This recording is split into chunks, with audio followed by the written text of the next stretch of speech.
Je vais commencer à parler de l'obéissance, mais aujourd'hui, on va aborder un point assez intéressant que nous connaissons tous, qui est le point favori et aimé des parents et des futurs parents que vous êtes.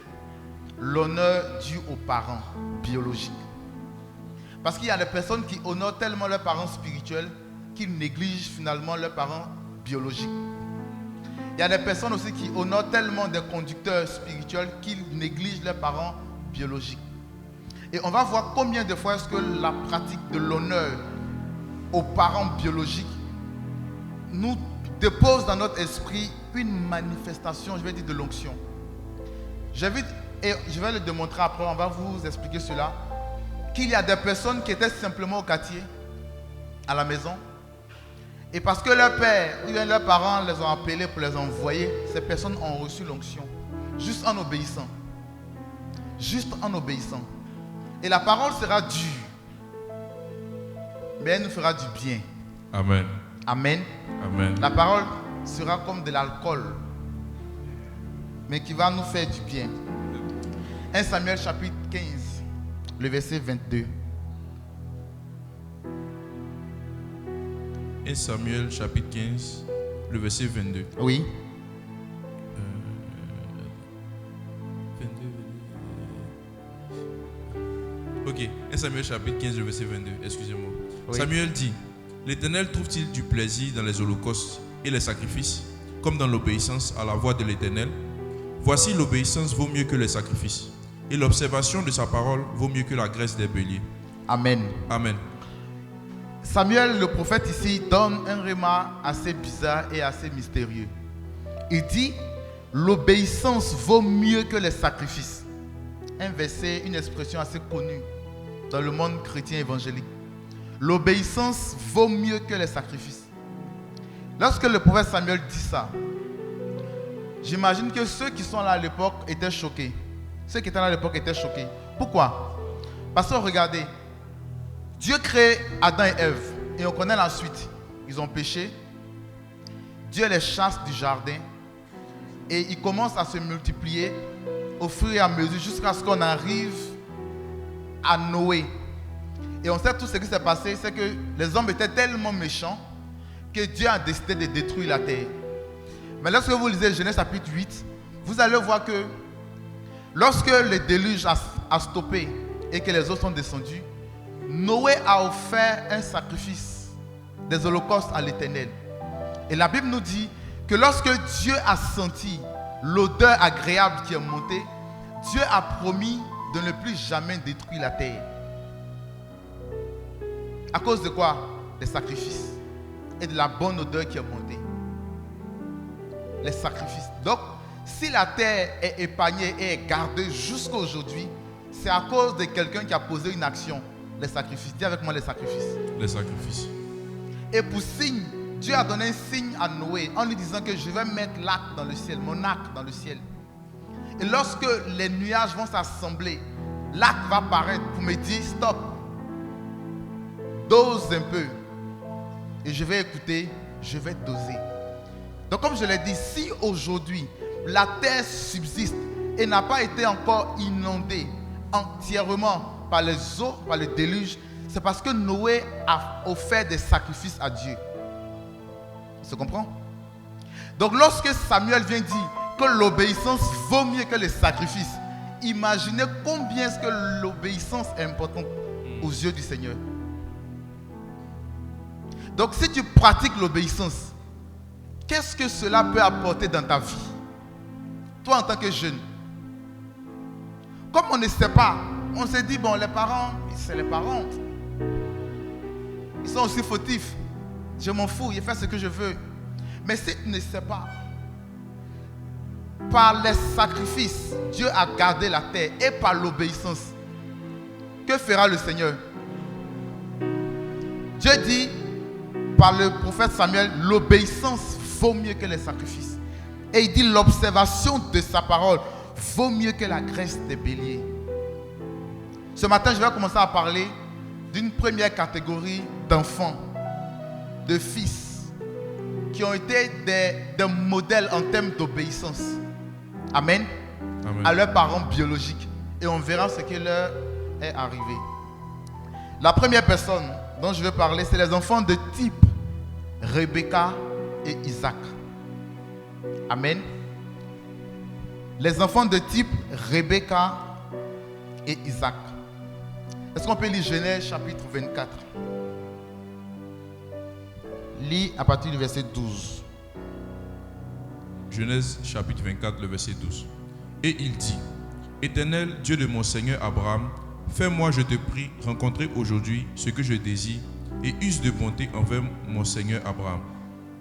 Voici, je me tiens près de la source d'eau. Attends que j'explique un peu le contexte. Okay. Ici, qui parle? C'est Éléazar. Éléazar De Damas, l'intendant. Donc l'un des serviteurs de qui? Abraham. Ça se comprend? Et Abraham veut prendre une femme pour son fils. Et Abraham lui donne une mission et lui donne une directive qu'il doit aller respecter afin de pouvoir prendre une femme dans la maison de son père et revenir avec la femme. Donc voici ce qu'il dit. Lis le verset 12. Et il dit, Éternel, Dieu de mon Seigneur Abraham, oui. Fais-moi, je te prie, rencontrer aujourd'hui ce que je désire et use de bonté envers mon Seigneur Abraham. 13. Voici, je me tiens près de la source d'eau et les filles des gens de la ville vont sortir pour puiser de l'eau. Que la jeune fille à laquelle je dirai, penche ta cruche, je te prie, pour que je boive et qui répondra, bois et je te donnerai aussi à boire à tes chameaux, soit celle que tu as destinée à ton serviteur Isaac. Et par là, je connaîtrai que tu uses de bonté envers mon Seigneur. Il n'avait pas encore fini de parler que sortit, sa cruche sur l'épaule, Rebecca, née de Bethuel, fils de Milca. Dis avec moi, sa cruche sur l'épaule. Sa cruche sur l'épaule. Rebecca, née de Bethuel, fils de Milca, femme de Nachor, frère d'Abraham. C'était une jeune fille très belle de figure. Elle était vierge et aucun homme ne l'avait connue. Dis avec moi, une jeune fille belle de figure. Une jeune fille très belle de figure. Ensuite, merci pour la précision. C'est ce qu'ils ont écrit. C'est ça. Ensuite, c'était une jeune fille très belle de figure. Oui. Elle était vierge et aucun homme ne l'avait connue. Elle descendit à la source, remplit sa cruche et remonta. Le serviteur courut au-devant d'elle et dit, laisse-moi boire, je te prie, un peu d'eau de ta cruche.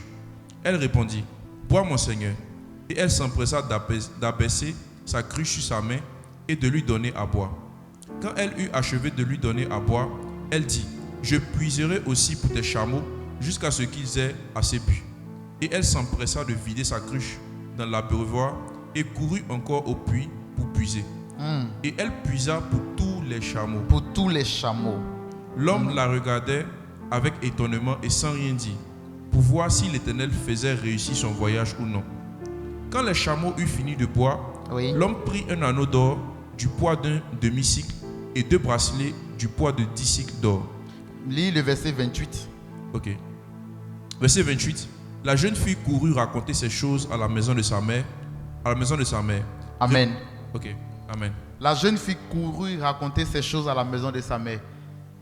Est-ce que je peux parler à mes soeurs? Avance, prophète. Il s'agit ici d'une jeune fille.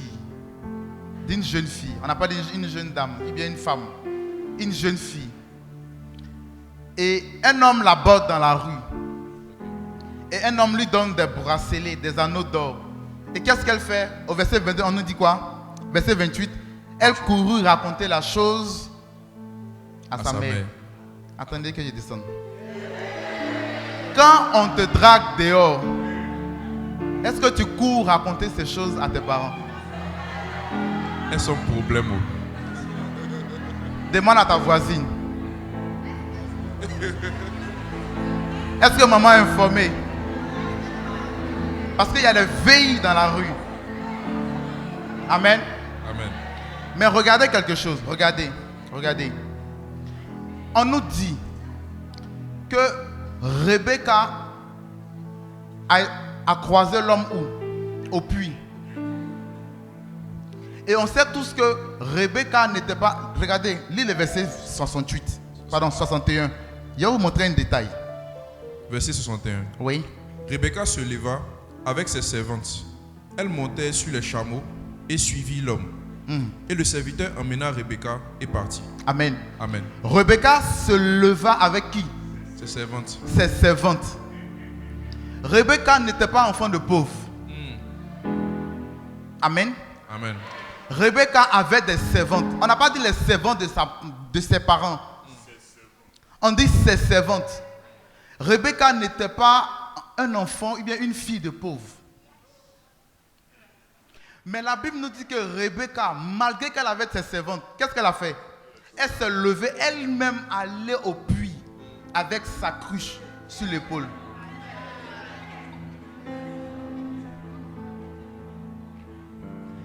Quand tu dis que tu es une fille à papa, tu es un fils à papa, et qu'à cause de cela, tu refuses de faire les tâches de la maison, est-ce que tu sais que Éléazar de Damas peut te croiser dans la rue parce que tu seras en train de travailler?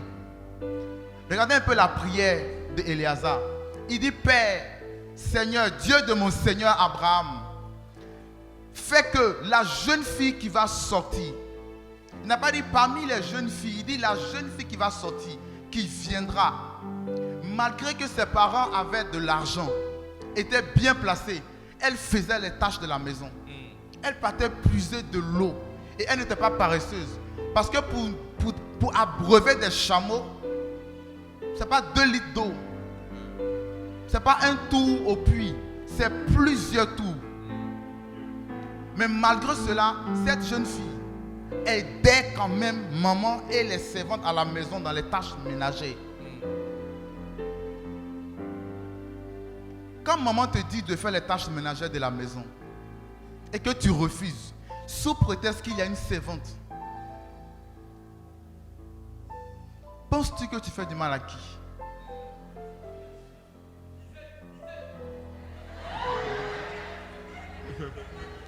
Est-ce que tu sais que pendant que tu es en train de prier pour dire: Seigneur, je veux me marier, donne-moi un mari, donne-moi un mari, peut-être que l'homme que Dieu a prévu pour toi est en train de dire: Seigneur, montre-moi ma femme, bien montre-moi celle que je dois marier, voici les critères.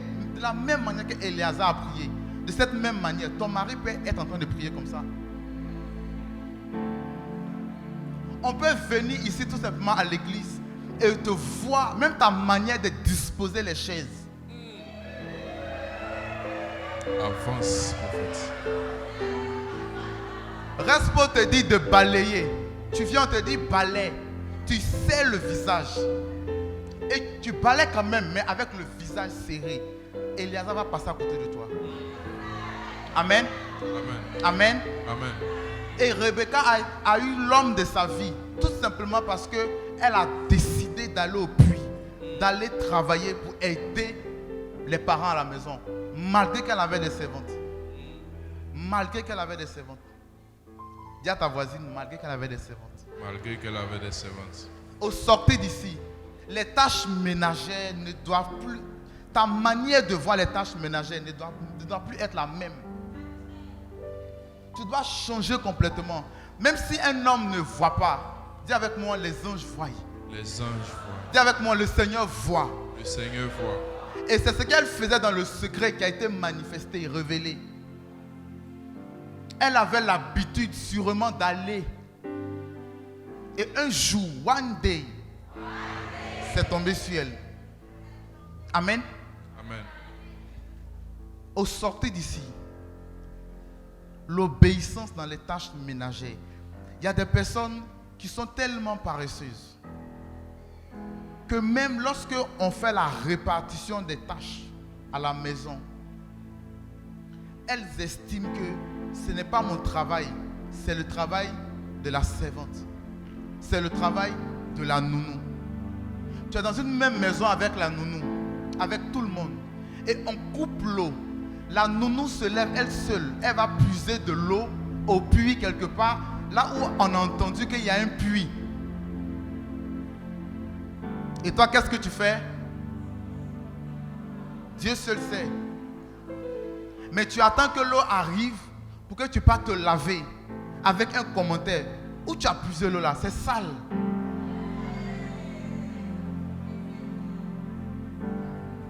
Notre manière de voir les parents à partir de ce soir vont changer littéralement. Amen. Je dis bien littéralement. Amen. Amen. Amen. Amen. Lis avec moi Genèse chapitre 22.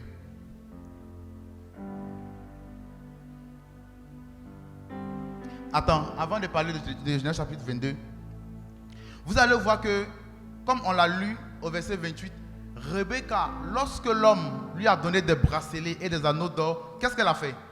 Elle a couru aller parler de cela à qui? Sa mère. À sa mère. Si vous étudiez la Bible et que vous lisez par exemple Nombres chapitre 30, vous pouvez le lire, notez et allez lire. Surtout toutes les filles, toutes les sœurs qui sont ici, notez le chapitre, Nombres chapitre 30 et allez lire. On raconte là-bas une histoire assez intéressante. Le Seigneur dit que si une jeune fille est dans la maison de son père et que elle prend un acte ou bien elle va prendre une promesse et que son père entend, si elle a promis quelque chose à quelqu'un et que son père entend, le jour où son père entend, si son père n'est pas d'accord et que son père désapprouve ce vœu, cette promesse qu'elle a faite, la Bible dit, Dieu dit, je ne vais pas en tenir rigueur à cette jeune fille. Pourquoi? Parce que son père, qui est comme l'autorité, a désapprouvé ce vœu. Quand quelqu'un dit qu'il veut te marier et que ton père dit, celui-là je ne le sens pas, attends. Celle-là je ne la sens pas, attends. Qu'est-ce que tu dis? Parce qu'il y a plusieurs ici qui ont 22, 23 ou 24 et qui veulent se marier. Il y a plusieurs même ici qui ont plus que ça. Certainement, il y en a qui nous suivent en ligne. Mais quand ton père ou ta mère dit attends, tu as déjà promis le mariage à quelqu'un, mais ton père désapprouve cela, tu fais quoi? Dieu dit je ne vais pas tenir rigueur à cette jeune fille. Amen. Amen. Donc tous les choix que tu dois faire, que ce soit, on va voir ça après, dans tous les domaines de la vie, il faut que les parents puissent approuver. Il faut que les parents puissent donner leur veto. Il faut que les parents puissent donner, je vais dire, leur bénédiction. Parce que sans la bénédiction même des parents, même si ton daddy, ton padre, ton respo a béni, je dis, ça n'ira nulle part. Ça n'ira nulle part. Parce que les responsables et les conducteurs spirituels ne sont pas au-dessus de vos parents biologiques. Yes. Faites valider, négocier, jusqu'à ce que les parents puissent valider. Amen. Amen. Genèse chapitre 22. Lis à partir du verset 7. Genèse chapitre 22 à partir du verset 7. Oui. Alors Isaac, parlant à Abraham son père, dit, mon père. Et il répondit, me voici mon fils. Isaac reprit, voici le feu et le bois, mais où est l'agneau pour l'holocauste? Abraham répondit, mon fils, Dieu se pourvoira lui-même de l'agneau pour l'holocauste. Et ils marchèrent tous deux ensemble. Lorsqu'il fut arrivé au lieu que Dieu lui avait dit, Abraham y éleva un autel et rangea le bois. Il lia son fils Isaac et le mit sur l'autel par-dessus le bois. Puis Abraham étendit la main et prit le couteau pour égorger son fils. Amen. Amen.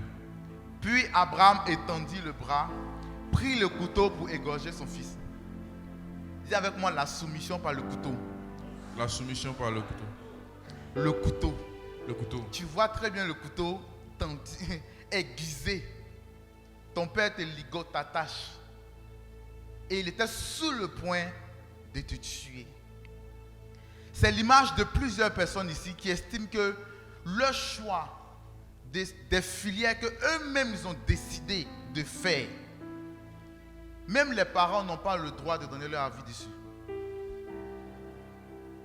Tu es élève, tu es étudiant, tu viens d'avoir le bac ou tu vas avoir le bac. Est-ce que ton père est d'accord pour la filière que tu veux faire?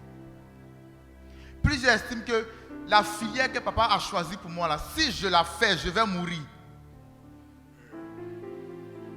Ce n'est pas mon appel.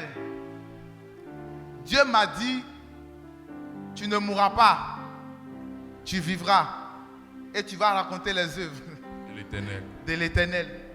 Mais je vous assure, Plusieurs comme ça estiment que la filière ou même la série que les parents même ont choisi pour eux, les parents sont dans l'erreur. Et que ce qu'eux ont choisi, c'est ce que Dieu leur a révélé. Dis avec moi la soumission par le couteau. La soumission par le couteau. C'est d'accepter quand même de faire une filière. C'est d'accepter de prendre une direction que tu n'as pas voulu prendre. Mais que ton père, il y a plusieurs qui sont en train de tourner dans la vie. Parce que ce qu'ils sont en train de faire là, c'est sans l'accord de leurs parents. Sans l'accord de leurs parents. Papa a dit va, étudie. Lui il dit non, je vais mettre fin pour faire ceci. Papa a dit non, fais ceci. Il dit non, moi je vais faire cela. Papa a dit bon ok, tu veux aller peut-être entreprendre. Tu veux devenir entrepreneur. Ou bien tu veux devenir commerçant. Businessman. CEO. Termine d'abord les études. Il a estimé que s'il attend pour terminer, le marché sera saturé. Et plusieurs comme ça sont en train de tourner. Est-ce que ton père est d'accord? Est-ce que ta mère est d'accord pour le choix, pour la filière que tu fais actuellement? Est-ce que ton père est d'accord pour les choix que tu fais actuellement? S'il n'est pas d'accord, tout à l'heure on va prier. On va prier. Et le Seigneur va nous faire beaucoup de bien. Amen. Amen. Beaucoup de choses qui ont été perdues. Le Seigneur va restaurer cela. Amen. Amen. Amen. Amen. On va parler d'un autre point. On a parlé des enfants de type Isaac et Rebecca. On va parler des enfants de type Jésus. Notre Seigneur, notre Maître, notre Sauveur. Et on connaît toute l'histoire. Lisons Luc chapitre 2, verset 49. 49 à 51. Ok. Luc chapitre 2, verset 49. Il leur dit, pourquoi me cherchiez-vous? Ne savez-vous pas qu'il faut que je m'occupe des affaires de mon père? Mais ils ne comprirent pas ce qu'il leur disait. Puis il descendit avec eux pour aller à Nazareth et il leur était soumis. Sa mère gardait toutes ces choses dans son cœur. Et Jésus croissait en sagesse, en stature et en grâce devant Dieu et devant les hommes. Amen. Amen. On connaît tous ces versets. Jésus croissait en sagesse, en stature et en grâce devant Dieu et devant les hommes. Si vous connaissez un peu l'histoire, Jésus est dans le temple. Et pendant 3 jours, Jésus à 12 ans a commencé le ministère. Qui a commencé le ministère ici? À 12 ans, Jésus a commencé le ministère. Et il dit à ses parents, ne savez-vous pas que j'ai une mission? J'ai des affaires dont je dois m'occuper. Les affaires de mon père. Et la Bible dit qu'ils n'ont pas compris tout ce qu'il racontait là. Les parents n'ont pas compris. Mais quand même, qu'est-ce que Jésus a fait? Jésus est parti avec eux. Jésus était soumis. Les parents n'étaient pas d'accord. Les parents n'ont pas compris. Mais malgré cela, il n'a pas essayé de prendre par démonstration A plus B pour faire comprendre aux parents que, en fait, le temps, le kairos de Dieu a commencé. C'est maintenant, ici et maintenant. Si je ne commence pas le ministère maintenant, les âmes vont mourir. C'est maintenant que je dois commencer à prêcher. Et j'ai commencé même, père, mère, j'ai commencé le ministère avec, pas avec n'importe qui, pas avec la foule. Mais j'ai commencé, la fois dernière j'ai parlé un peu de cela. Jésus ne posait pas juste des questions. On dit qu'il posait des questions, mais eux ils étaient après étonnés des réponses qu'il donnait. Donc Jésus à 12 ans a commencé déjà à expliquer les Écritures à qui? Aux docteurs et aux anciens. Ils étaient étonnés de sa sagesse et de son intelligence. C'est écrit dans Luc chapitre 2. Mais malgré cela, ses parents ont dit tu n'es pas encore prêt. Qu'est-ce qu'il a fait? Il leur était soumis. Et la conséquence à sa soumission aux parents biologiques a été laquelle? La croissance en sagesse, en stature et en grâce. Tu veux manifester l'onction, tu veux grandir dans l'onction, mais est-ce que quand ton père te dit attends un peu, est-ce que tu attends? Quand ton père te dit c'est vrai que vous avez prié ce soir à 21h, mais je veux que tu viennes t'occuper de telle et telle chose, qu'est-ce que tu fais? Le ministère ou l'obéissance? Mieux vaut obéir à Dieu qu'obéir aux hommes. Et tu prends ce verset-là pour aller blesser, créer des frustrations dans le cœur de papa. Voici notre Seigneur qui pouvait expliquer. Et les commentateurs bibliques disent que Jésus, à l'époque, ici dans le temple, était en train d'expliquer le plus haut. Il naviguait dans le plus haut niveau d'interprétation des Écritures bibliques. Amen. Amen. Dans le dernier niveau. Il n'y a pas vraiment vous embrouiller avec. C'est pour cela que les anciens qui étaient là étaient étonnés. Étonnés de la sagesse avec laquelle il répondait. Malgré qu'il était sage, il était soumis. Tu as 16 ans, on t'appelle déjà padre.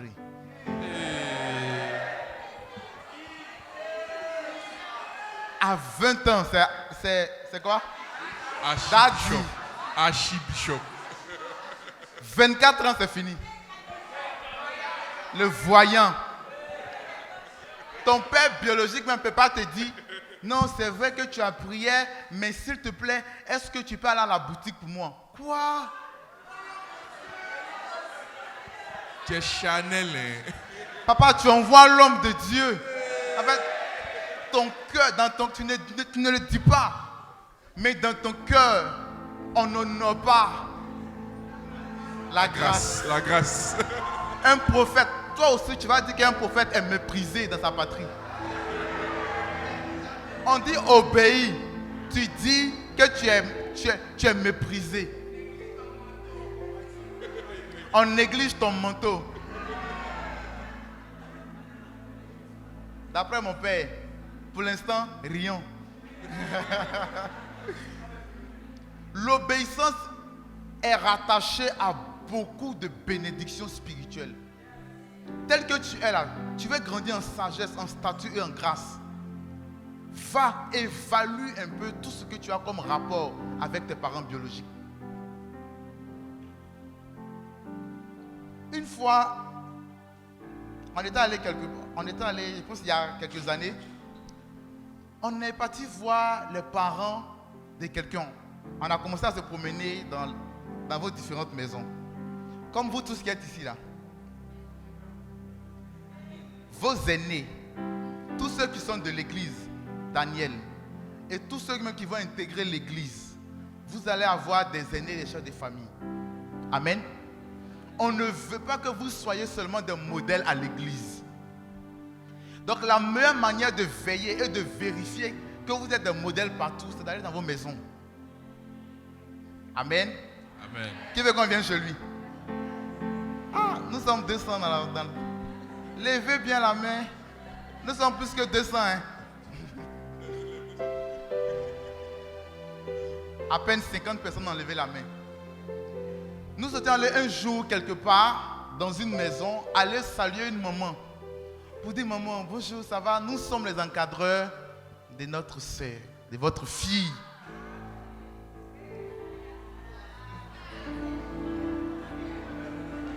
Dis avec moi, ça n'a pas été facile. La maman a déversé beaucoup de colère, beaucoup de frustration. Ma fille fait comme si nous sommes des sorciers. Ma fille de nous respecte. On dit, wouh! C'est pas Respo qui est là. Respo à l'église. Mais à la maison. Quoi, Titi? Tiens.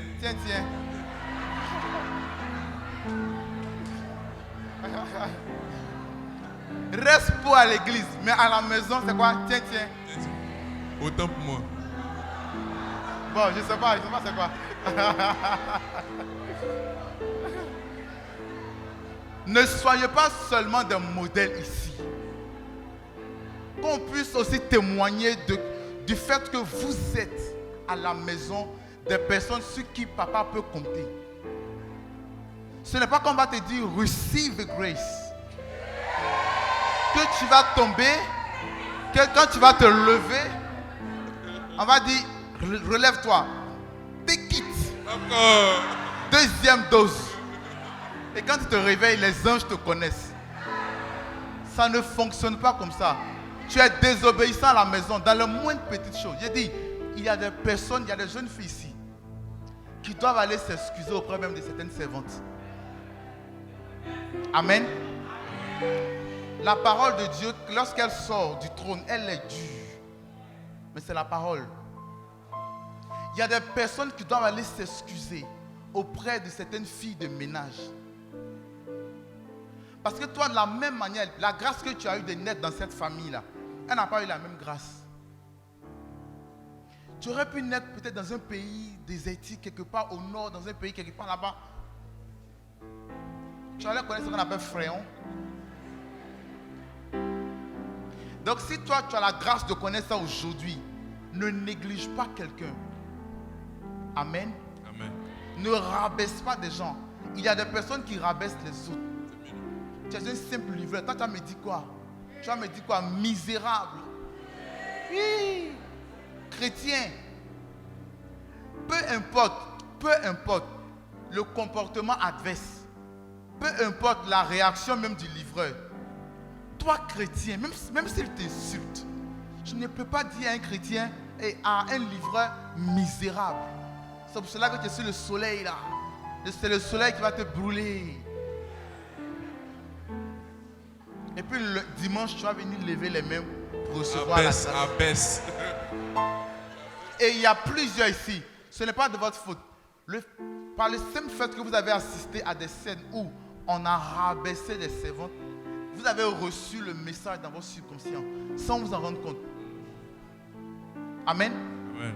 Et c'est devenu comme un message subliminal. Vous ne savez pas, mais c'est en vous.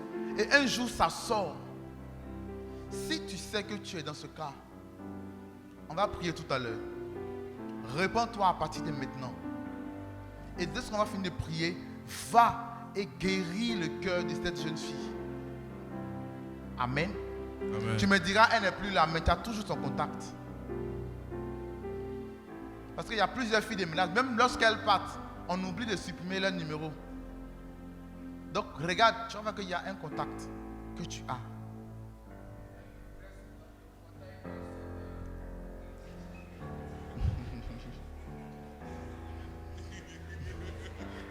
Proverbe chapitre 1, versets 8 à 9. Proverbe chapitre 1, le verset 8 à 9. Oui. Écoute mon fils, l'instruction de ton père et ne rejette pas l'enseignement de ta mère, car c'est une couronne de grâce pour ta tête et une parure pour ton cou.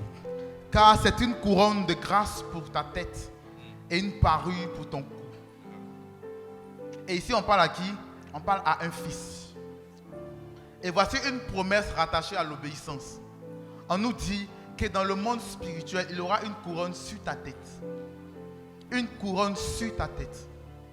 Et une parure sur ton cou, à ton cou.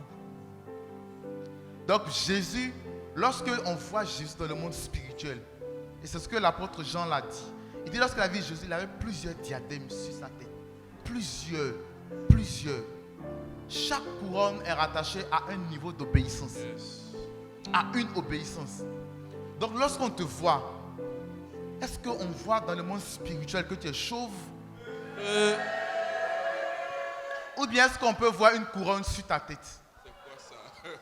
Si tu es chauve, il y a possibilité qu'à partir de ce soir, tes cheveux commencent à pousser après la repentance. Amen. Amen. Dimanche prochain, on aura un temps de témoignage. Et ne vous en faites pas, le témoignage ne sera pas en direct. Yes. Ça ne sera pas obligatoire. Mais tous ceux-là qui sentent qu'ils doivent aller mettre leur vie en règle par rapport à beaucoup de choses, à partir de ce soir, allez et commencez à mettre ça en règle. Amen. Amen. Et observez, ça sera difficile, mais pas impossible. Observez jusqu'à dimanche prochain. Parce que dimanche prochain, la deuxième partie, vous allez voir. Et... Amen. Amen. On voit que l'obéissance est tellement importante. Cela a ouvert le monde surnaturel, même à notre Seigneur Jésus. Même à notre Seigneur Jésus. La Bible nous dit que lorsque il devait aller à la mort, Jésus est allé dans un jardin, Gethsémani, et Jésus a prié. Et pendant sa prière, on la connaît tous. Il dit, s'il est possible que cette coupe s'éloigne de moi. Jésus, à un moment donné, ne voulait pas accepter et obéir au Père. Jésus ne voulait pas accepter le couteau, l'obéissance par le couteau, la soumission par le couteau. Il ne voulait pas obéir au Père. Mais il a fini par faire quoi?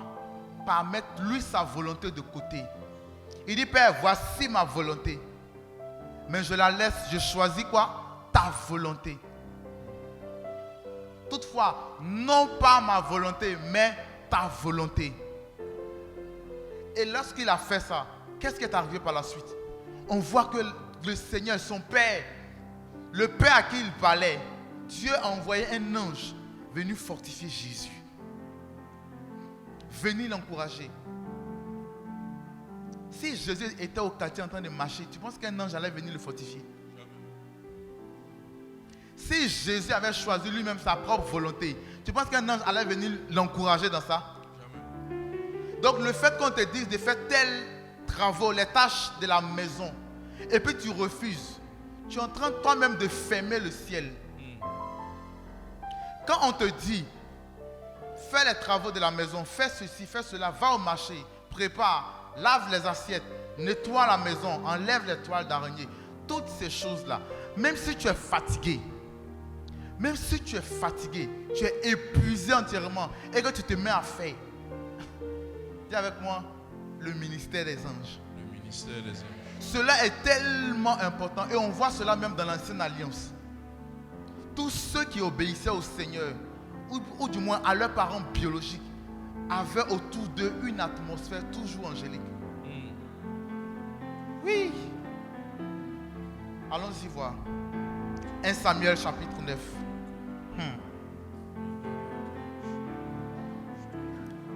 Lis à partir du premier verset. 1 Samuel chapitre 9, le verset 1. Soyez vraiment très attentifs sur ce point. Il y avait un homme de Benjamin, Oui. nommé Kis, fils d'Abiel, fils de Séror, fils de Bécorat, fils d'Aphiach, fils d'un Benjamite.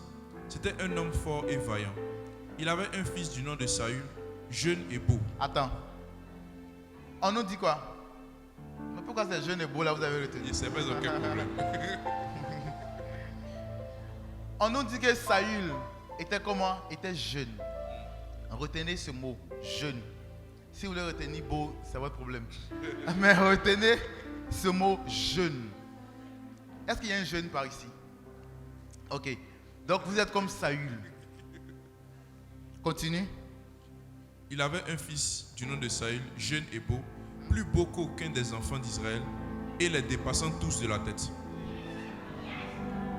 Restez concentrés, restez concentrés, restez concentrés. Restez concentrés, Restez s'il vous plaît. concentrés. Les ânesse de Kis, père de Saül, s'égarèrent et Kis dit à Saül, son fils, prends avec toi l'un de tes serviteurs, lève-toi, va et cherche les ânesses. Amen. Amen. Voici quelqu'un, un homme riche qui était là et qui avait plusieurs ânesses. Il s'appelait Kis. Et son fils s'appelait Saül. Et la Bible nous dit qu'il a perdu des ânesses. Et on nous dit au verset 3, Kis dit à Saül son fils, prends avec toi l'un des serviteurs, lève-toi, va et cherche les ânesses. Même pas une ânesse, mais les ânesses. Va et cherche les ânesses. Va et cherche les ânesses. Voici un ordre que son père lui a donné. Son père qui a des serviteurs, en principe devait dire aux serviteurs d'aller chercher les ânesses. Saül pouvait dire, mais il y a des serviteurs à la maison, pourquoi c'est moi tu envoies? Il y a peut-être le gardien, pourquoi c'est moi tu envoies à la boutique? Pourquoi c'est moi tu envoies à Djamé? Et la servante elle fait quoi? Maman parle, tu réponds. Mais tu dis non, mais on la paye, non? Je dis, suivez très bien cette étape. Suivez très bien. Continuez la lecture. Vous allez voir. Pendant qu'on lui dit, va, Dieu aussi a dit à quelqu'un d'autre, attends. Continue la lecture. Il passa par la montagne d'Éphraïm et traversa le pays de Shalisha sans les trouver. Il passait par le pays de Shalim et elle n'y était pas. Il parcourut le pays de Benjamin et il ne les trouvait pas. Ils étaient arrivés dans le pays de Chouf. Lorsque Saül dit à son serviteur qui l'accompagnait, viens, retournons de peur que mon père, oubliant les ânesses, ne soit en peine de nous. Verset 11. Verset 11, ok. Comme ils montaient à la ville, ils rencontrèrent des jeunes filles sorties pour puiser de l'eau et il leur dit, le voyant est-il ici? Elle leur répondit en disant, oui, il est devant toi, mais va promptement car aujourd'hui il est venu à la ville parce qu'il y a un sacrifice pour le peuple sur le haut lieu. Amen. Amen. Attends d'abord. Okay. Donc ici, pour raconter un peu l'histoire, Saül et les serviteurs vont dans plusieurs villes et ils cherchent les ânesses. Ils n'ont pas trouvé. Et Saül lui dit que ça fait plusieurs jours que nous sommes dehors. Retournons parce que clairement, papa maintenant va plus s'inquiéter pour les ânesses mais pour nous. Et Saül et le serviteur lui dit qu'il y a dans cette ville un prophète, un voyant, un homme de Dieu. Allons le voir pour le consulter. Donc maintenant, on nous dit ici que lorsqu'ils sont arrivés à la ville, ils ont rencontré qui? Des jeunes filles. Dis avec moi, jeunes filles. Jeunes filles. Sorties pour puiser de l'eau. Donc imagine si les jeunes filles aussi désobéissaient à leurs parents. Saül allait se retrouver avec qui? L'obéissance. L'obéissance. Continue le verset. Lis le verset 17. Verset 17. Lorsque Non, attends. Lis le verset 15. Verset 15, ok. Or, un jour avant l'arrivée de Saül, l'Éternel avait averti Samuel en disant, oui. Demain, à cette même heure, je t'enverrai un homme du pays de Benjamin. Attends. Lorsqu'on a lu au verset 2, comment est-ce qu'on présentait Saül? Un jeune. Un jeune. C'est pour ça qu'il a dit retenez ce mot jeune. Mais lorsque ici Dieu parle, verset 16, Dieu dit quoi? Il dit demain à cette heure, je t'enverrai un homme. Un homme. Est-ce qu'il a dit un petit? Jamais. Écoute-moi, ce n'est pas parce que tu es jeune que Dieu te voit jeune. Attends. Descends. Ce n'est pas parce que tu estimes que tu n'as pas encore 30 ans que Dieu te voit comme un petit. Dieu parle à Samuel et il lui dit, demain à cette même heure, alors que Saül, avec son serviteur, était en train d'obéir à l'instruction de leur père. Leur père dit, va et cherche les ânesses. Pendant que papa dit, va et cherche, Dieu dit à Samuel, demain je t'enverrai. Donc Saül ne savait pas qu'il était en train d'obéir à une prophétie. Comme il y a plusieurs ici qui sont venus, peut-être croyant entendre juste la parole, dit bon, on va parler de l'onction encore, de l'honneur, de l'honneur, de l'honneur. Mais ils ne savaient pas que, en venant ici, pendant que toi tu disais je viens, Dieu aussi disait à son pasteur que demain je t'enverrai quelqu'un. Amen. L'obéissance vaut mieux que les sacrifices. Amen. L'obéissance vaut mieux que les sacrifices. Amen. Continue. Lis le verset 17. 17, ok. Lorsque Samuel eut aperçu Saül, l'Éternel lui dit, Oui. voici l'homme dont je t'ai parlé. Voici l'homme. C'est lui qui régnera sur mon peuple. Oui. Saül s'approcha de Samuel au milieu de la porte et dit, indique-moi, je te prie, où est la maison du voyant? Samuel répondit à Saül, c'est moi qui suis le voyant. Monte devant moi au haut lieu et vous mangerez aujourd'hui avec moi. Je te laisserai partir demain et je te dirai tout ce qui se passe dans ton cœur. Je te dirai tout ce qui se passe dans ton cœur. Je te dirai tout ce qui se passe dans ton cœur. Le gars, il partait chercher des ânesses. Regarde, écoute-moi, je vais dire quelque chose. Avance. Dieu peut pousser exprès Saül à perdre les ânesses Dieu peut faire que les ânesses vont se perdre parce que Dieu veut le rencontrer. Yes. En fait, Dieu peut occasionnellement, lui-même volontairement occasionner la perte des ânesses de ton père. Parce qu'il sait que quand tu vas obéir et que tu vas aller chercher, il va te rencontrer. Yes. Donc Dieu voulant te rencontrer, va pousser ton père à te dire, sors, va à Djamé. Yes. Et arrivé à Djamé, Dieu va pousser un homme à venir te dire tout ce qui est quoi dans ton cœur. Amen. Amen. Ça va loin l'obéissance. Là, on n'est plus dans des histoires de non, obéis à ton père, honore ton père et ta mère, honore ton père et ta mère, mais eux-mêmes là, mais on te parle de ce que tu cherches dans la vie. L'onction que tu cherches là, est-ce que tu connais le chemin pour pouvoir l'avoir? Dans la bouche de papa. Dans la bouche de papa. Dis avec moi, dans la bouche de papa. Dans la bouche de papa. Dans le va de papa.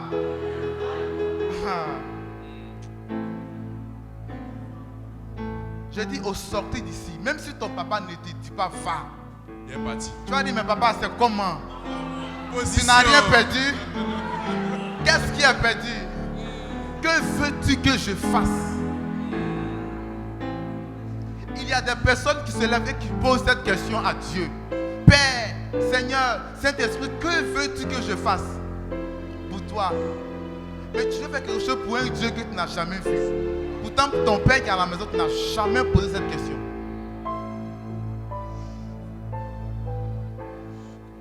Tu veux œuvrer, manœuvrer, naviguer dans les hauteurs spirituelles célestes, prophétiques, prophéticos.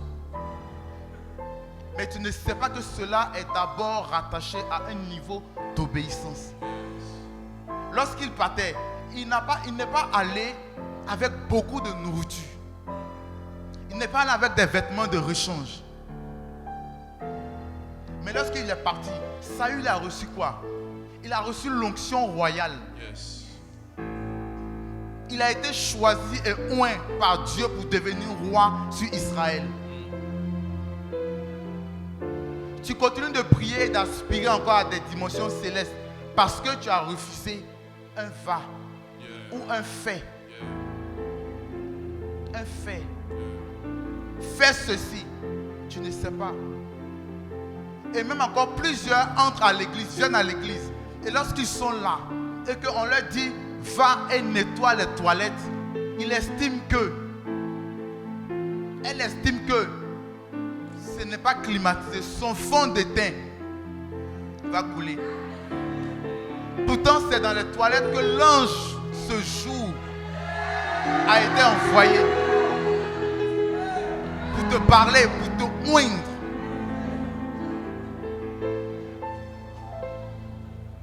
Je me suis posé la question. J'ai dit, mais les sacrifices, Dieu a agréé comme ça. Et à cause de quoi Dieu a gardé toute la terre? L'obéissance est plus importante que les sacrifices. Donc, ça nous donne quoi? Quand on obéit, on gagne quoi?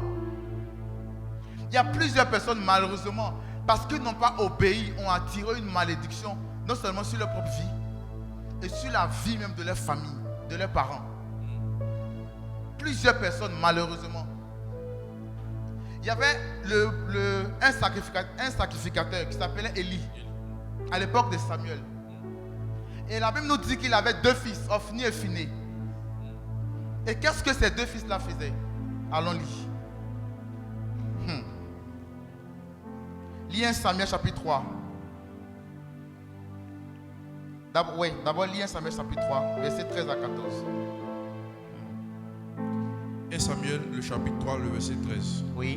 Je lui ai déclaré que je veux punir sa maison à perpétuité, Oui. à cause du crime dont il a connaissance et par lequel ses fils se sont rendus méprisables sans qu'il les ait réprimés. Amen. Amen. Ici, Dieu parle. Et il parle à un prophète pour aller dire, faire la commission. Et l'homme de Dieu arrive et voilà ce qu'il dit. Il parle de la part de Dieu. Dieu dit, je lui ai déclaré que je veux punir sa maison à perpétuité.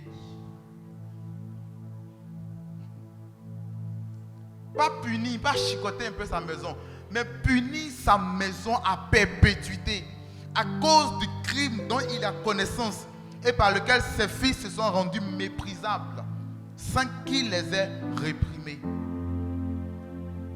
Donc voici des enfants qui ont aussi désobéi à leurs parents, à leur père. Regarde, lis 1 Samuel chapitre 2. Vous allez voir, je vais expliquer l'histoire tout à l'heure. Ok. Le verset 12. Verset 12, ok. 1 Samuel chapitre 2, le verset 12. Oui. Les fils d'Élie étaient des hommes pervers, ils ne connaissaient point l'Éternel. Étaient des hommes pervers et ils ne connaissaient point l'Éternel. Lis le verset 17. Verset 17. Ces jeunes gens se rendaient coupables devant l'Éternel d'un très grand péché parce qu'ils méprisaient les offrandes de l'Éternel. Parce qu'ils méprisaient les offrandes de l'Éternel. Donc ils s'en foutaient complètement de tout ce qu'on donnait à Dieu. Lis le verset 24. Maintenant là, c'est Élie, leur père. Maintenant vient parler. Il dit quoi? Il dit, non mes enfants, ce que j'entends dire n'est pas bon. Vous faites pécher le peuple de l'Éternel. Vous faites pécher le peuple de l'Éternel. Verset 25. Si un homme pêche contre un autre homme, Dieu le jugera. Mais s'il pêche contre l'Éternel, qui intercédera pour lui? Et ils n'écoutaient point la voix de leur père, car l'Éternel voulait les faire mourir. Ils n'écoutaient point la voix de leur père. Voici des enfants qui étaient désobéissants. Et maintenant au chapitre 3 qu'on a lu, Dieu dit, je vais punir sa maison à perpétuité. À perpétuité. À perpétuité. Donc parce que des enfants ont décidé souverainement, volontairement, de désobéir à un certain niveau à leurs parents, à leur père, qu'est-ce que Dieu a fait? Dieu a pris une malédiction, un décret pour juger, pour détruire toute la famille. Il y a des désobéissances que quand tu les commets, quand tu les pratiques dans la maison, tu attires non seulement une malédiction sur toi, mais aussi sur tous tes frères, sur tous les parents. Et ces personnes-là sont mal mortes. Ils sont là en guerre, on les a tués. Et ils sont venus raconter la nouvelle à leur papa, qui était vieux, plus de 98 ans. Et il était assis. La Bible dit que lorsqu'il a entendu que ses enfants étaient morts et qu'ils ont pris l'âge de l'Éternel, il est tombé, il s'est rompu. Parce qu'il était vieux, il était âgé. Regardez comment est-ce qu'un père qui a commencé, il a servi Dieu, il a été sacrificateur de l'Éternel dans la maison de Dieu. Il a commencé depuis son plus jeune âge. Il a été consacré. Il a prêté serment, il a servi Dieu. Et il grandit ses enfants par leur désobéissance. On dit qu'ils s'en foutaient. Ils étaient des hommes pervers. Et non seulement ils péchaient, mais ils faisaient pécher aussi le peuple de Dieu.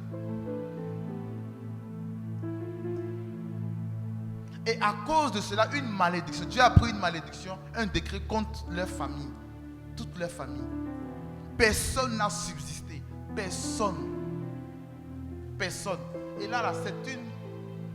Bon, il n'y a pas une jolie malédiction, mais c'est une vilaine malédiction.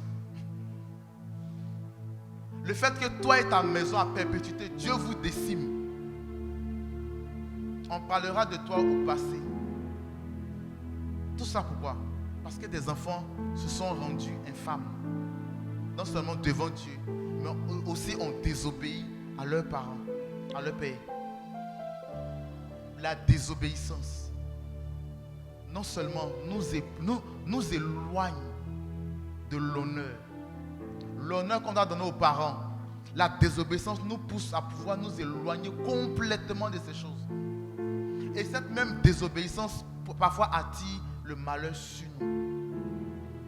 J'ose croire que plusieurs d'entre vous qui sont là parce qu'ils ont décidé d'aller à une nouvelle étape.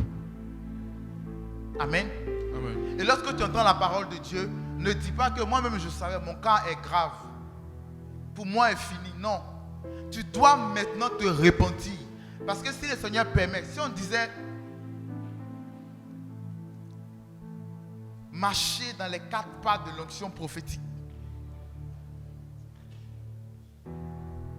on allait tellement être rempli que des personnes allaient s'asseoir sur l'estrade. Si Dieu a permis, il y a plusieurs qui devaient venir et entendre ce message-là, mais qui ont refusé de venir. Si Dieu a permis que tu viennes et que tu entendes ce message, c'est qu'il a prévu quelque chose pour toi. C'est que ce malheur qui devait arriver dans ta famille, sur ta vie, Dieu veut l'enlever ce soir. Amen. Amen. Amen. Dieu veut l'enlever ce soir.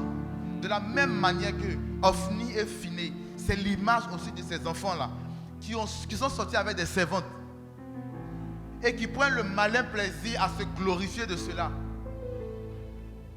Toutes les servantes qui sont passées à la maison, moi, et c'est un sujet de gloire. Vous ne savez pas que ce sont des cris, des pleurs, des larmes qui ont été versées parce que vous avez abusé de la vulnérabilité de plusieurs. De plusieurs. Est-ce que Dieu vous condamne? Non. Dieu ne tient pas compte des temps d'ignorance. Mais si tu entends la parole, l'évangile, et que tu refuses quand même de te convertir, ou que tu refuses de l'accepter et de te repentir, c'est ça le plus important, de te repentir. Tu es en train toi-même de valider maintenant, de dire je suis prêt. Que ce malheur vienne, je suis prêt. Amen. Amen. Amen. Amen. Est-ce qu'on peut se tenir debout?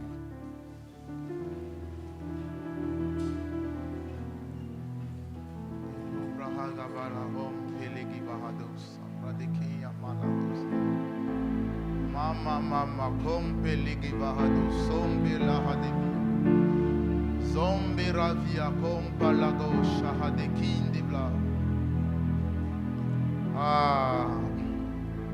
Il y a plusieurs enfants qui sont de l'ordre des Absalom, des enfants non seulement qui désobéissent à leur père, mais aussi qui atteignent un niveau où ils se révoltent contre leur père. Où ils se révoltent contre leur père. Tu vas prier. Si tu en fais partie, tu vas prier pour toi-même ta propre vie. Si tu sais que depuis un certain moment, quand on dit fais ceci, fais cela, tu prends toi-même plaisir à désobéir. Parce que selon toi, tu veux faire mal aux parents. Tu veux leur montrer que toi aussi, tu as une volonté. Tu pries là où tu es, là d'où tu es. Tu vas prier. Tu vas demander au Saint-Esprit, lui qui a fortifié Jésus, alors que Jésus ne voulait pas accepter la volonté de son Père. Mais lorsqu'il a accepté, il a envoyé un ange venu le fortifier. Tu vas prier que ce même Saint-Esprit, que cette même grâce qu'il a accordée au Seigneur vienne sur toi. Tu vas te repentir là d'où tu es. Et tu vas demander la grâce de Dieu sur ta vie. Est-ce qu'on peut prier?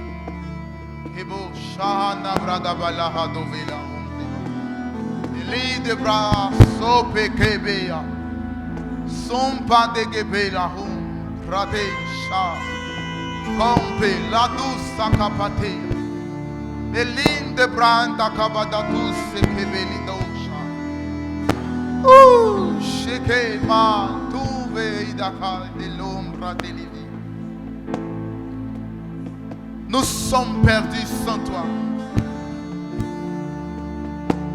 Nous sommes perdus sans toi. Sans toi, je ne suis rien. Sans toi, je ne peux rien. Élève la voix et prie. Demande cette grâce au Seigneur. Dis-lui que tu ne savais pas toutes ces choses. Dis-lui que tu as perdu du temps. Plusieurs ici, le Seigneur voulait vous oindre. Plusieurs ici, le Seigneur voulait vous remplir il y a longtemps. Mais à cause de la désobéissance et de plusieurs facteurs, vous avez vous-même retardé.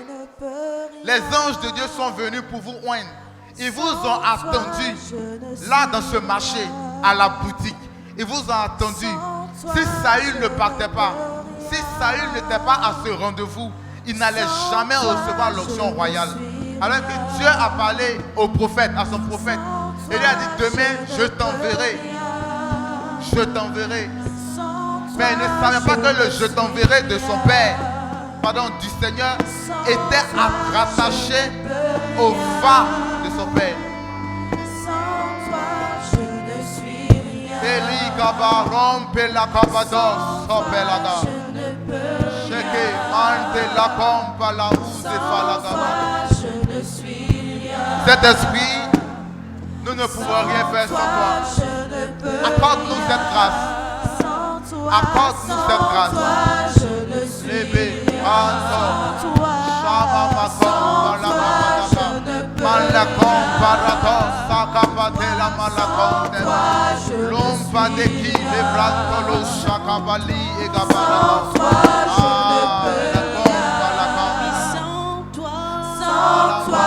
je ne suis rien.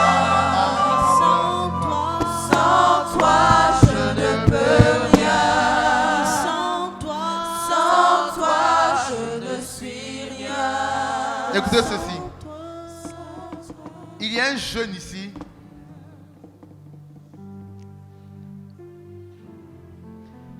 Tu as désobéi à une fille de ménage.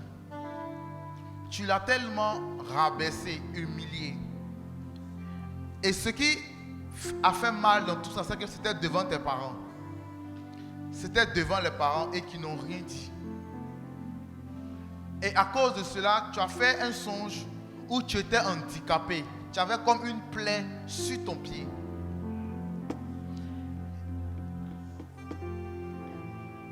L'onction que tu recherches, comme je l'ai dit, est rattachée à cet acte-là. Va et obéis, va et excuse-toi. Amen. Va et excuse-toi, va et rejouis le cœur. Parce que tu es bloqué. Cette action a bloqué quelque chose dans ta vie, dans ta croissance spirituelle. Tu ne peux pas avancer. Tu sais que où tu es là, tu es bloqué en fait. Tu ne peux pas aller loin.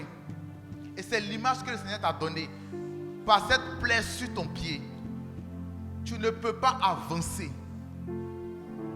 Tu vas voir les autres aller de l'avant. Tu vas voir les autres marcher dans l'onction, marcher, opérer dans des dimensions. Mais tant que tu n'as pas réparé ce tort, rejouis le cœur de cette jeune fille. Amen. Amen. Amen. Je vais prier pour quelqu'un.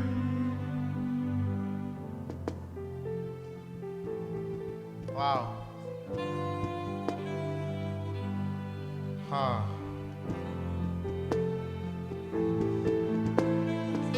Il y a plusieurs personnes ici qui sont venues depuis cette semaine ont jeûné. Je ne parle pas de ces personnes à qui leurs responsables ont dit de jeûner, non. Mais des personnes elles-mêmes qui ont entendu et lorsqu'elles ont vu le thème ont décidé de jeûner pour recevoir l'onction. Est-ce que vous pouvez juste mettre la main sur votre tête, là d'où vous êtes, et fermer les yeux? Même si c'est ton responsable même qui t'a dit de jeûner, que tu as jeûné par rapport au culte, c'est un acte aussi d'obéissance. Mets la main sur la tête.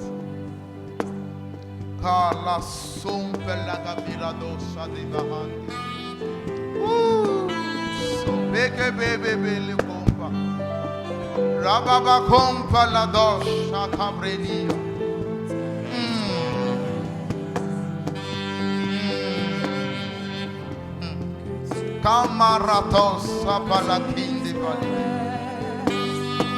E l'umbra de calada da parados shagabala compana.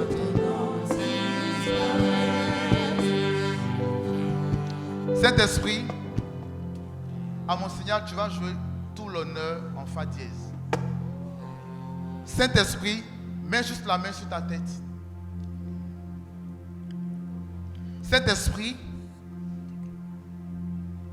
tu as vu l'acte d'obéissance de ces personnes, de tous tes enfants, de toutes tes filles dans la salle qui ont obéi parce que tu leur as toi-même parlé en leur disant jeûne, jeûne, jeûne, jeûne, jeûne. Plusieurs pensaient que c'était juste leur propre pensée.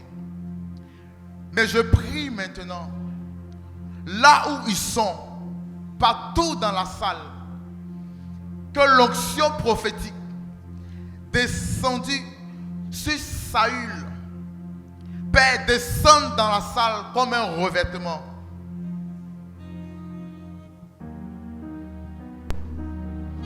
Au nom de Jésus,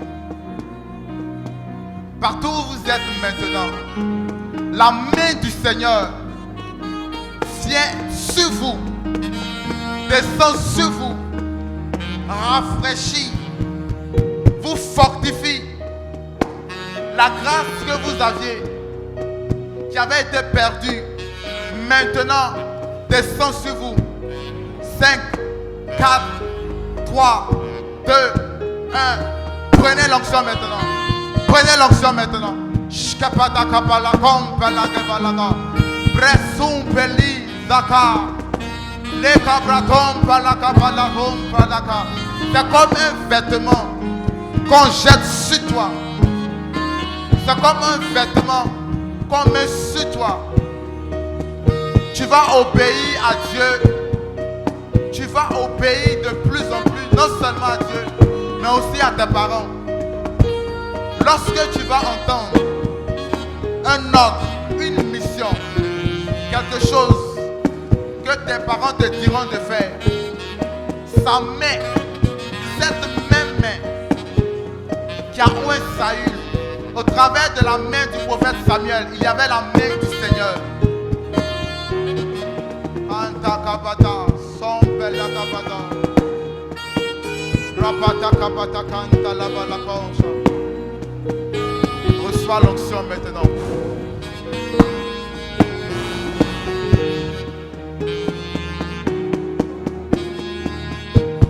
Sa main vient sur toi. Maintenant,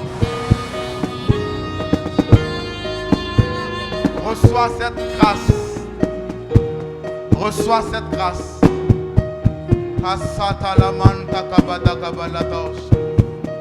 Au nom de Jésus. Les bras tombent à la kabada kabada.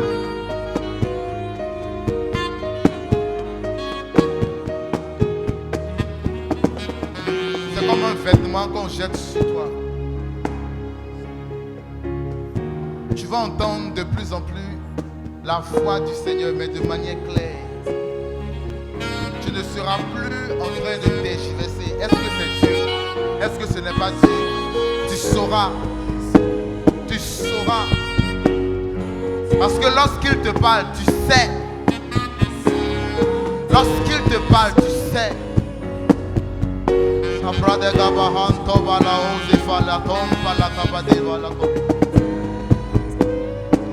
Les bras sont pelés devant.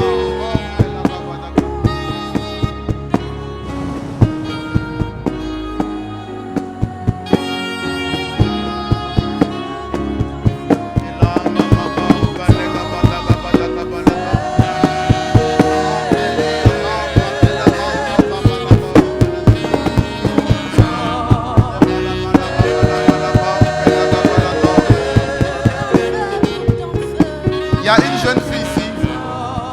Je vais prier pour quelqu'un. Je vais prier pour quelqu'un. Et on va terminer. Il y a une jeune fille ici. Si tu n'as pas honte, viens et je vais te parler de la part du Seigneur.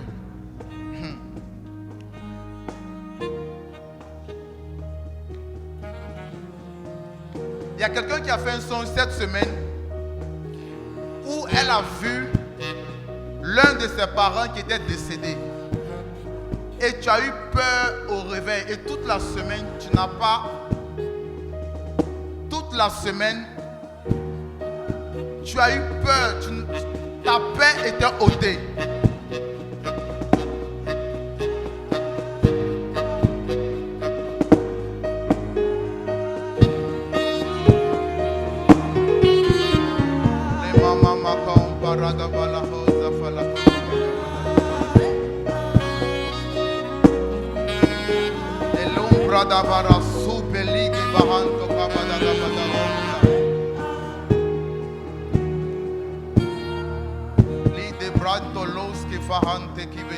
Toutes celles qui sont dans ce cas, qu'elle vienne. Mais la personne dont je parle spécifiquement a fait le songe dans la nuit du lundi à mardi. Mais si tu es concerné, viens. Cette semaine.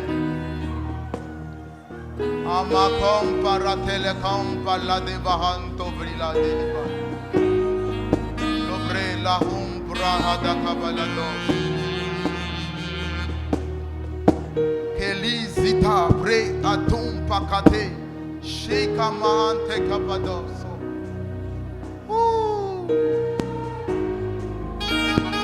Au nom de Jésus, je prends autorité contre vous, esprit de mort. Vous tous qui venez les oppresser, au nom de Jésus, vous libérez maintenant non seulement la mère, mais aussi les enfants. Au nom de Jésus, sortez maintenant. Éloigne-toi d'elle. Éloigne-toi d'elle maintenant. Tu libères sa pensée. Tu libères son âme maintenant. La mort s'éloigne d'elle. La mort s'éloigne d'elle. Esprit de mort, là où la mort était déclarée, je décrète maintenant la vie. J'annule ce décret de mort. Au nom de Jésus. Au nom de Jésus. Sors d'elle. Sors d'elle. Lâche-la, lâche-la, lâche-la. Tu parles et tu libères toute la famille maintenant.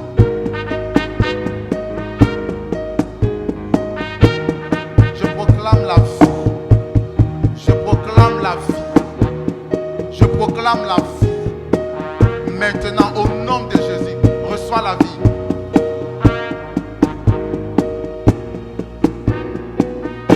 Reçois la vie. Reçois la vie. Mort, où est ta force? Où est ta force?